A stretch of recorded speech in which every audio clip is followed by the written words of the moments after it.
Hello, it is Saturday, February 21st, 2026, and today is the fourth day of Lent. Today, I started off with an hour meditation, and it was about the same as yesterday as far as being able to stay in it. But the last 10 minutes were definitely, again, the most difficult. And today, in the last 10 minutes, I just started praying in the Spirit. And yeah, but it was good. It was fruitful. I feel the immediate effects that it gives, and I'm already feeling the compounding effects of multiple days in a row, as well as the compounding effect of journaling for a couple weeks now, and yeah, just everything that I'm doing. The fruit of it is already apparent. I am hungry, and I am in part doing this journal right now at 2 p.m. To have something to do, because I would like to wait as long as possible before I eat, because I prefer doing one stint of hunger versus eating now and then being hungry later. So I have a morning, two stints of hunger in a day. I would rather just prolong this hunger as long as I can stand it. Yesterday, I did not eat until almost 7 p.m. It may have been 7 p.m. And that that was a bit hard. There was a moment, like, probably the hardest between four four to 5:30, somewhere in there. And then, like, by the time I went to a birthday party last night, and so I was waiting to eat for that because I knew they were gonna have charcuterie board and there was gonna be food option there, and so I didn't want to have my meal and then go there and not participate in the birthday party food, because that would technically be a snack because it's not part of my meal. And so went there, had all of it be a part of my meal, and that was worth the wait. Today, after meditating, I went to Pony Coffee and journaled, but then I did not take my computer, and I only took some books, and I read today, and that was very good because I started off with reading Dostoevsky's The Brothers Karamazov, which I'm this far into it, and I've read a good little chunk today, but obviously not even close to the amount that has been read. I read for a few hours, and the part that I'm in is so good. It's the book 3, I think, and it is Elder Zoshima's, like, section where it's his writings and stories. And it's part 2 because I'm a few pages away from part 3, and there's this one section that I just read that is from the discourses and teachings of Elder Zoshima, something concerning the Russian monk and his possible significance, and it's 3 pages essentially, and I kind of want to read it for this journal, but I think it would take almost the whole time, and so if I do it, I want to talk about, after I read quite quite a few hours of Dostoevsky, I picked up Richard Rohr's The Universal Christ because I decided that I'm going to go back through, I'm going to pick up some of these books that were so formative in my journey and reread them. And I think that that'll be really good and healthy, in part because of the podcast. I mean, it was inspired by I'd already been thinking about doing this, and then it was just confirmed whenever we did our Reflections on Now podcast with Matt, spiritual director, and he just was talking about reading like works, these types of works, slowly and repeatedly. And there are some books that need to be read, 7 times, is what he said, anyways. And so that, I was like, yes, I need to do that. I know that this part in this Lent season, I want to get back to reading because I've been off of the reading train for a year, and I know it's time, and I know that in part by making space and room during Lent, I'm going to have the mental capacity and the physical time to read. So today I read, and it was immediately apparent that I am ready, because picking up the Brothers Karamazov, I got right into reading it. It didn't take me any time to get back. I mean, it's this literature. It took a while in the beginning for me to really grasp and understand the tone and cadence and all of the Russian names that I don't know how to pronounce, and that they use the formal and informal back and forth of the same person. And so you're like, wait, there was a lot of thought in order to get into like a rhythm of reading this book. But the part that I just read was well worth the cost of entry. But I picked up The Universal Christ whenever I needed a break from this, and just started reading the first few pages, and I was just smiling with how on point and beautiful this text is, and also knowing that I read this pre-Portland mystical encounter, before I called myself a mystic.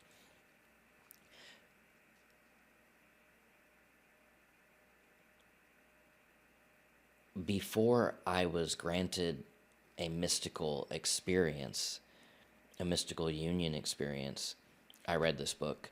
And so I had some head knowledge, but now I have experiential knowledge, and coming back to this as somebody who identifies as a mystic more than any other thing, I was greeted with the first page saying, in her autobiography, A Rocking Horse Catholic, the 12th century English mystic Carol Houselander describes how an ordinary underground train journey in London transformed into a vision that changed her life. There's an asterisk by the word mystic and a long footnote, and it says, when I use the word mystic, I am referring to experiential knowing instead of just textbook or dogmatic knowledge. The difference tends to be that the mystic sees things in their wholeness, their connection, their universal and divine frame, instead of just their particularity. Mystics get the whole gestalt. I think that's how it would be. Mystics get the whole gestalt in one picture, as it were, and thus they often bypass their more sequential and separated way of seeing the moment. In this, they tend to be closer to poets and artists than to linear thinkers. Obviously, there is a place for both, But since the Enlightenment of the 17th and 18th century, there has been less and less appreciation of seeing in wholes. The mystic was intended The mystic was indeed considered an eccentric, off-center, but maybe mystics are the most centered of all. And just the joy that it gave me to read that paragraph, knowing the truth and the weight of every single word, and then also the fact that in there, mystics in this, they tend to be closer to poets and artists than linear thinkers. And I, after my experiences, created Poets and Saints, a place, the Poets and Saints podcast, which is about reading mystical, the Christian mystic quotes in a Lectio Divina way. Just the whole brand of creating Poets and Saints, and then to read the Richard Rohr's definition of mystic and him using poets and artists, and that, yeah, it was just a delight to read. And then the other thing that I wanted to touch on was it starts off with what I read about Carl Hauslander and describing her ordinary underground train journey in London and how it transformed into a vision that changed her life. And there's a part where she says, "I was in an underground train, a crowded train in which all sorts of people jostled together, sitting and strap-hanging workers of every description going home at the end of a day. Quite suddenly, I saw with my mind, but as vividly as a wonderful picture, Christ in them all. But I saw more than that. Not only was Christ in every one of them, living in them, dying in them, rejoicing in them, sorrowing in them, but because he was in them, and because they were here, the whole world was here too, here in this underground train. Not only the world as it was at that moment, not only all the people in all the countries of the world, but all those people who had lived in the past and all those yet to come." And reading that was, again, like such a delight and such a yes and amen, because reading that reminded me of a mystical encounter that I had shortly. It would have been before reading this. So the first time that I read this, I'm sure that I felt the connection. But we had just moved to New York City, and at this time in my life, I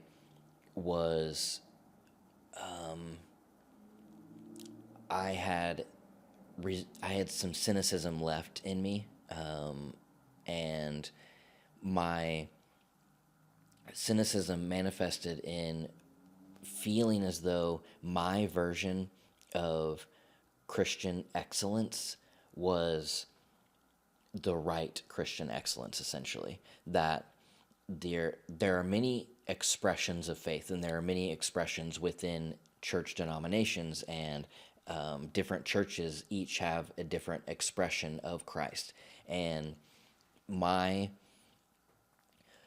the way that I pursued excellence in what I do, what I create, and what I feel is beauty, I held in higher regard than other expressions of faith. And the example that I will give is our church staff went and to basically like a district worship meeting or council or something. And there was a black church that ran the worship for this event. And at this event, I couldn't get into worship because it was such a different expression of worship than what I felt was excellent, that I didn't think that theirs was excellent enough. And I was so distracted by what was my own judgment that I wasn't able to hold space and reverence for what we were there to worship in the first place. And we get to New York, and it's the first couple weeks of being there. We're still in a hotel, and it is, I want to go get Sarah a gift, and I don't know what it would have been for. Because when we moved there, it wasn't near our birthdays or anniversary. But it was the first time that I got on the train by myself. I left her in the hotel room. I said I'll be back, and it was the first time that I was going out alone in New York City. I had been, with her the whole time, and so I go and I get on the subway, and I'm going to wherever I was going, and I'm sitting there. I'm looking down, and all of a sudden I hear like this roarous laughter from right across the train, and I look up, and there's two black ladies who are just laughing together, full of joy, and I look up as they it's like I hear the laugh, and I look up to see what is going on. I see them laughing, and I see they are radiating, and the voice of God speaks the moment I see them, and he says, their blackness is made in my image, and they are an expression of who I am. And in that moment, a piece of me opened that hadn't been opened before, in that it wasn't that I considered it it wasn't considering a black person as inferior or less excellent. It was that a certain cultural expression I held cynicism against, and in this moment, God pointed that to the actual person and saying, they are an expression of who I am. How they express their joy and their worship is as excellent as what you consider excellent. And it broke me, and it broke me open, and it widened my scope of love. And that was just, in that moment, that was just a crack that continued to open and open and open until we get, that was New York was a full 2 year journey before we went to Portland. And in Portland is whenever I became a mystic. And so God had me on this journey the whole time, but it wasn't a one-time occurrence, a one-time event that all of a sudden I went from. It was a progressive opening, and one of those moments of opening was sitting on that train alone, and God speaking to me and revealing that their blackness is made in my image and is an expression of the excellence that I am. And that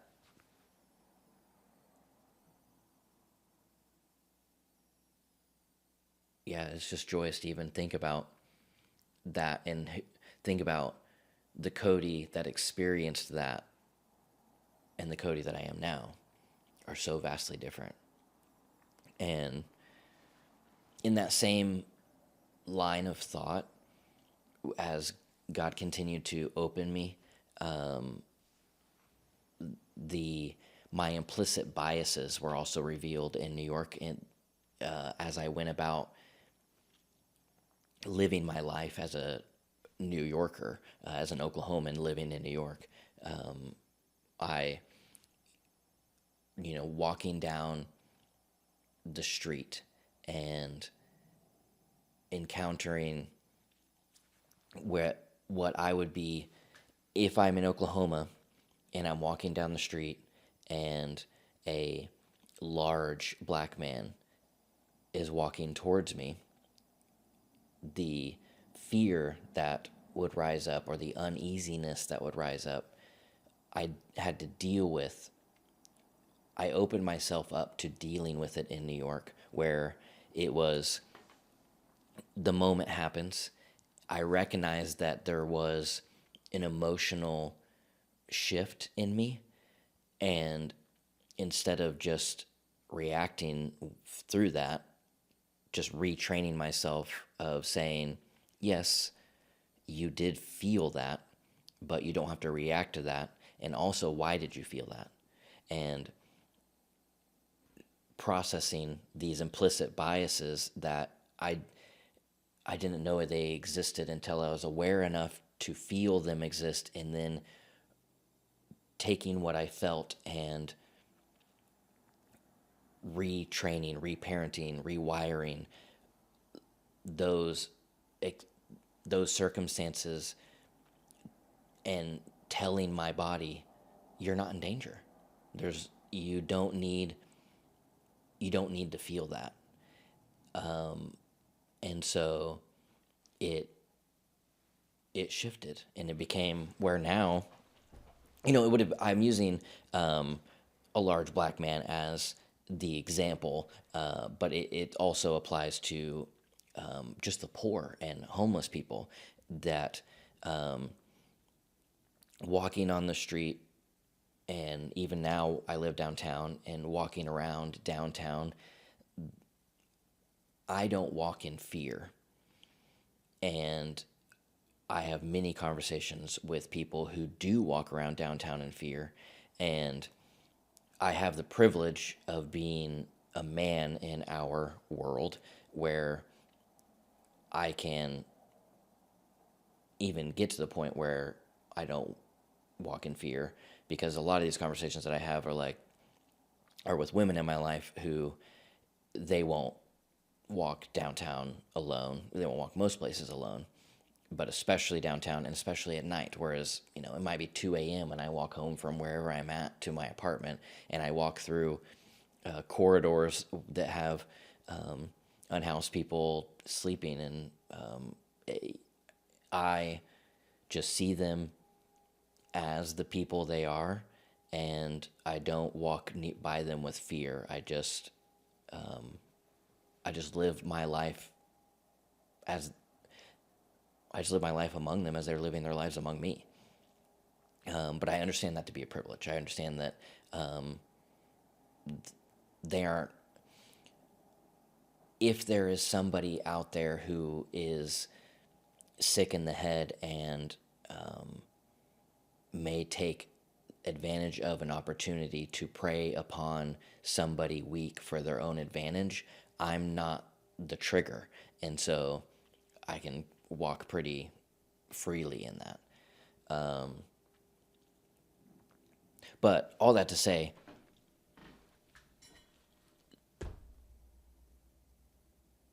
reading this just reminded me of that, of where I have been, these experiences that I've had, and that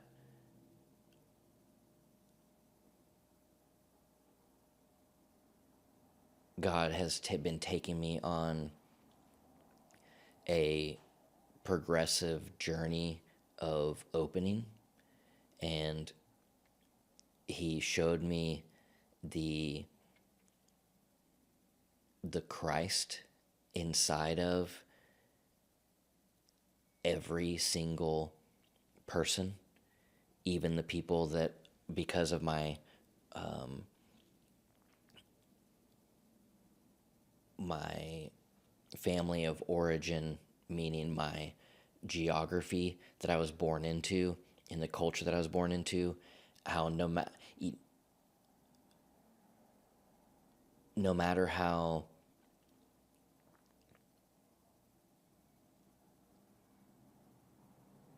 where just being in proximity, implicit biases had made their way in, to not think of people as less than, but that did trigger my central nervous system to believe that I was in danger.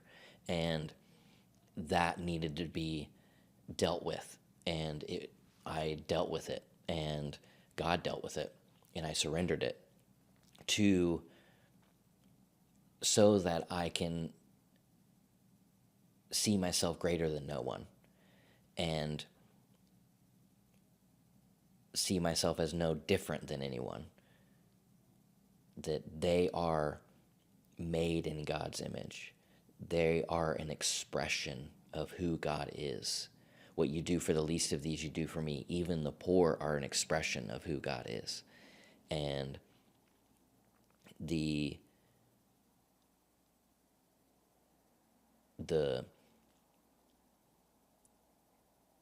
cultures that I'm not a part of, that I don't even understand, they also are they are a expression, a piece of who God is, and they express it in their fullness to give glory to God. And I now find all of that beautiful. And I'm so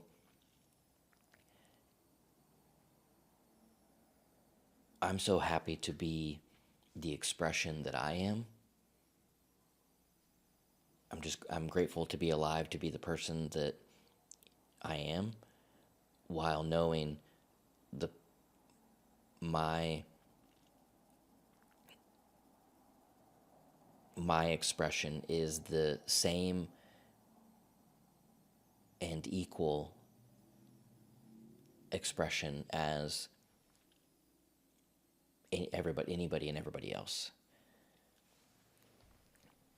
And that opening journey was long and intentional, to recognize, to first become, it's a journey of self-awareness in the beginning, to be self-aware enough to recognize when your central nervous system is disrupted, then have the ability to seek out why it was disrupted, name it, and once naming what caused the disruption, retraining yourself to know that you're not in danger. Nothing is taking your control. Nothing is taking all the things that your primal self holds and fights for, your egoic self. It really, really tries to protect you from danger, yes, from being eaten by a lion, but also the control being taken away from you, or your pleasure being taken away from you. And there are lots and lots of things that your